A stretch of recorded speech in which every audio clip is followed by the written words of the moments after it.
महावीर त्यागी ने प्रस्ताव वापस लेते समय भाषण किया और वो बहुत ही जोरदार भाषण है, वो भी लोकसभा के रिकॉर्ड्स में है।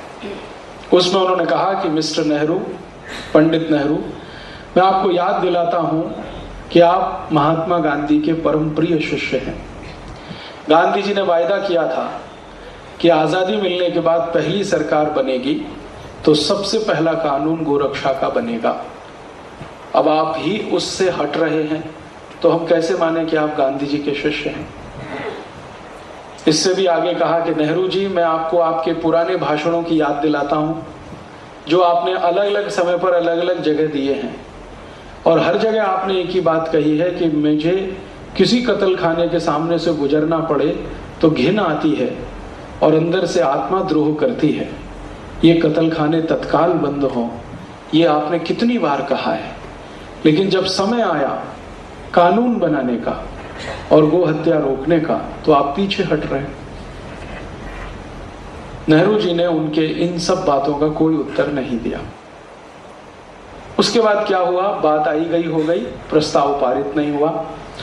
थोड़े दिन के बाद सन 1956 में नेहरू जी ने एक चिट्ठी लिखी सभी मुख्यमंत्रियों को, भारत के मुख्यमंत्रियों को, और उसका पहला पैराग्राफ मैं आपको पढ़ के सुनाता हूं। अंग्रेजी में लिखी लेकिन मैं हिंदी में बताता हूं। वो लिख रहे हैं मुख्यमंत्रियों को कि देखिए, अगर हमने गाय का कत्ल बंद करा दिया तो भारत में आने वाली विदेशी मुद्रा बहुत कम हो जाएगी, और गाय ही एक ऐसी जीव है जो इस समय हमको सबसे ज्यादा विदेशी मुद्रा दे रही है। और गाय का कत्ल करके जो मांस है वो बहुत महंगा हम बेचते हैं, और इस गाय के शरीर से निकला हुआ जो चमड़ा है ये भी बहुत बड़े पैमाने पर हम निर्यात करते हैं, और गाय को कत्ल करके जो चमड़ा उतारा जाता है वो बहुत ही सॉफ्ट होता है, और यूरोप और अमेरिका के नागरिकों को सॉफ्ट जूते और चप्पल पहनने की आदत है। तो हम क्यों इसको निर्यात बंद करें। मैं आप सभी को अपील करता हूं कि आप अपने अपने राज्यों में गाय का कत्ल बढ़ाने के लिए अगर कुछ कर सकें तो जरूर करें। ये नेहरू जी की चिट्ठी है और ये भी रिकॉर्ड में है। अब नेहरू जी का कौन सा स्वरूप सही था और कौन सा गलत, ये अभी फैसला करने का समय मैं मानता हूं कि आ गया है।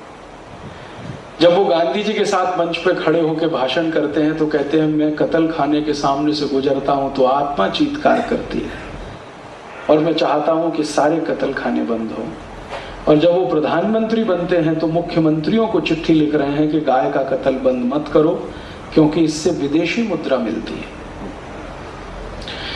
उस पत्र का सबसे अंतिम वाक्य बहुत खतरनाक है। उसमें नेहरू जी लिख रहे हैं कि मान लो हमने गाय की हत्या बंद करा दी और गोरक्षा होने लगी तो सारी दुनिया हम पर हंसेगी कि हम भारत को 18वीं शताब्दी में लेके जा रहे हैं। अर्थात नेहरू जी को यह लगता था कि गाय का कत्ल होने से देश 21वीं शताब्दी की ओर जाएगा और गोरक्षा होने से 18वीं शताब्दी में चला जाएगा। यह पत्र पढ़कर मैं बहुत विचलित हुआ। हमारे एक बहुत अच्छे मित्र हैं, उनका नाम है रवि राय, लोकसभा के अध्यक्ष रह चुके हैं। उनकी मदद से यह पत्र मुझे मिला पार्लियामेंट की लाइब्रेरी से। अब मैं तो कोई एमपी नहीं हूं, पार्लियामेंट में जा नहीं सकता, लाइब्रेरी में भी नहीं जा सकता, लेकिन एक दिन रवि राय जी को मैंने कहा कि आप निकलवा दीजिए, मुझे जरा पढ़ना है ये, इसकी फोटोकॉपी भी रखनी है, कभी भविष्य में काम आए, और वो फाइल भी देखनी है जिसपे नेहरू जी का नोट है। तो उन्होंने बेचारे ने बड़ी मदद की और ये सब निकलवा दिया।